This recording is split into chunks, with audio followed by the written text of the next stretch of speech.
Bonjour et bienvenue à cette vidéo bilan du congrès CNCH 2023.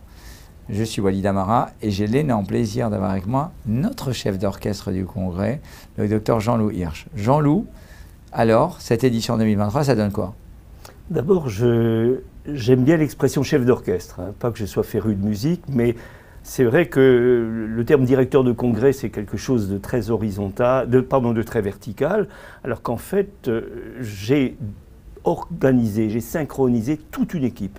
C'est vraiment, ce congrès, c'est le travail de toute une équipe, du bureau du collège, qui anime dans chacune des sous-spécialités le dynamisme, l'apport scientifique qui était de bon niveau, et c'est ça qui fait la réussite du congrès. Alors, 29e édition, on peut dire, c'est l'âge de raison. C'est complètement faux.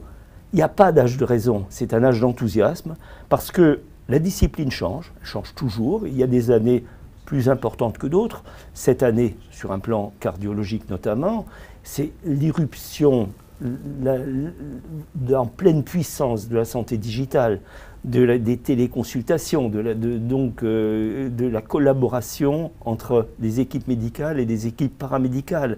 On a, au niveau des équipes paramédicales, eu une audience supérieure à 120 personnes, 120 infirmières, certaines qui étaient des infirmières de pratique avancée, qui sont venues avec des sessions autonomes, mais aussi des sections mixtes, médecins et infirmières. Donc oui, il y a eu de la passion, oui, il y a eu du monde, on a approché les 1000 participants. Alors, le nombre, ça compte. La qualité, ça compte aussi. Et je dirais la qualité à deux niveaux. D'abord, beaucoup de jeunes, des assistants, des internes, notamment des internes de CHU qui découvrent le monde des hôpitaux non universitaires, mais aussi l'ambiance. L'ambiance qui est une ambiance de partage, une ambiance bienveillante, c'est-à-dire que cette transmission entre générations se fait de façon naturelle, c'est une osmose, c'est du compagnonnage, c'est exactement ce que sont les hôpitaux non universitaires. Beaucoup de travail, beaucoup de malades et beaucoup d'échanges sur le terrain.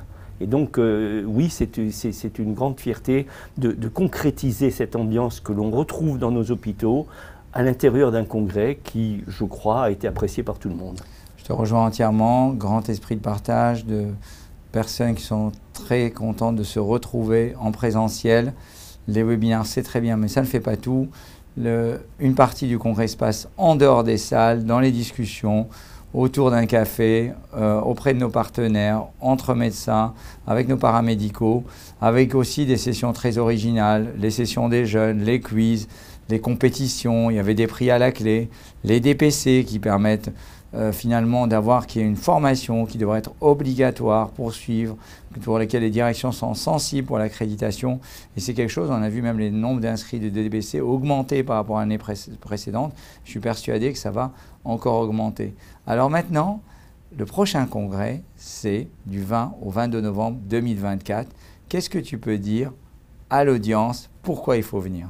Alors, déjà, c'est un travail de préparation qui commence début de l'année. On va essayer d'intéresser l'ensemble de l'audience à toutes les problématiques nouvelles.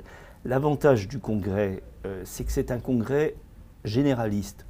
On a toutes les sous-spécialités de la cardiologie et l'avantage, c'est que lorsque vous êtes dans une sous-spécialité, par exemple, vous êtes électrophysiologiste, c'est l'occasion de faire votre marché, d'aller à une séance d'échographie, d'aller à une séance d'hypertension. Et vous avez en une heure et demie, pas une mise à niveau très pointue comme on peut le voir dans des séances ou dans des organismes qui sont très ciblés, mais vous êtes à jour. Et cela vous permet d'avoir une vue de votre spécialité qui est au-delà de votre pratique quotidienne et qui enrichit votre pratique. Parce que quand vous faites de la consultation, même si vous êtes électrophysiologiste, vous êtes amené à aborder toutes ces sous-spécialités. Et c'est le moment parce qu'il y a tout.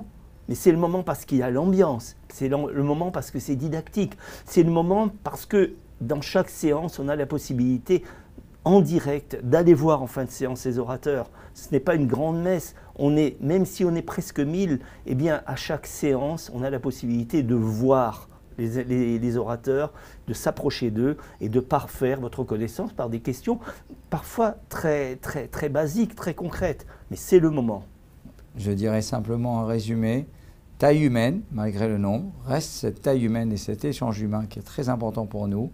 Et ce que je vais dire pour conclure à l'audience, notez sur vos agendas les prochaines dates du 20 au 22 novembre 2024 à Paris. Merci Jean-Loup. Merci à vous. Merci et à tous. Merci beaucoup et à bientôt.